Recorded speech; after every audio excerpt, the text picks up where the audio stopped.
নমস্কার, নমস্কার। কেমন আছেন সবাই? আশা করি সবাই খুব ভালো আছেন। তনুশ্রীর ইউটিউব চ্যানেলে আপনাদের সবাইকে জানাই স্বাগত।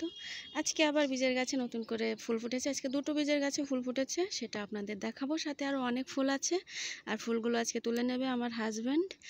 তাকে দেখাবো না, কিন্তু সে ফুলগুলো তুলছে সেটা আপনাদেরকে দেখাবো। আর এই যে দেখুন ফুলগুলো কত সুন্দর, আর ছায়াতে কালারটা একরকম লাগছে, আর রোদ্রে দেখুন কালারটা একরকম। আর এ পাশেই আরেকটা বীজের জবা, এটা তো আপনারা দেখেছেন। এটার একটা সুন্দর ভিডিও কিন্তু আমি আগে আপলোড দিয়েছি, আপনারা দেখেছেন কিনা আমি জানি না।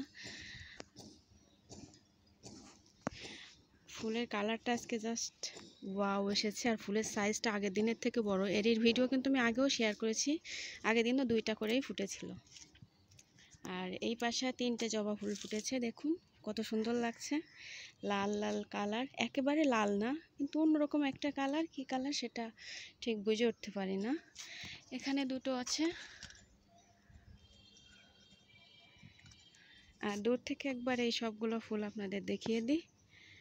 আর এখন এই পাশে যাই, সামনেই ছিল কিছু বাগান বিলাস, তার এক ঝলক আপনারা দেখে নেবেন। আজকে বেশ কিছু ফুল ফুটেছে। এখানে রোজ অফ শারন 5টা ফুল ফুটেছে আজকে। চিন্তা করুন কত সুন্দর লাগছে দেখতে।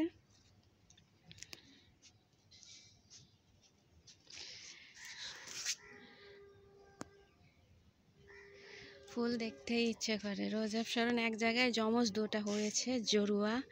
আর এখানে এই যে একটা, সবগুলো সাইজে বেশ অনেকগুলো। কালকেও ফুটবে 4টা ফুল। চেষ্টা করব ছোট্ট একটা ভিডিও আপনাদের সাথে শেয়ার করার। আর এখানে আছে কিছু গাঁদা ফুল। এখন ফুলগুলো তুলে নেওয়ার ভিডিও আপনাদের সাথে শেয়ার করব। এই এক ভিডিওতেই থাকছে সব কিছু, আলাদা করব না। এখন এখানে টাইগার বিট ফুটেছে, কত সুন্দর লাগছে। অনেক দিন পরে ফুটলো আজকে। ফুলের সাইজটা বড়ই আছে, কিন্তু এখানে 5 পাপড়ি, হ্যাঁ 5 পাপড়িই ফুটেছে। আমি ভাবছি যে বুঝি 6 পাপড়ি হয়েছে। প্রথম ফুল যখন ফুটেছিল তখন কিন্তু 6টা পাপড়ি হয়েছিল। এটা টাইগার বিটেরই গাছ। শীত আসলে ফুলের সাইজও বড় হবে, আর ফুলগুলো দেখতেও আরও সুন্দর হবে, কালারও চেঞ্জ হবে। তো এখন আস্তে আস্তে ফুলগুলোকে তুলে নেব। ফুলগুলো তুলে নাও।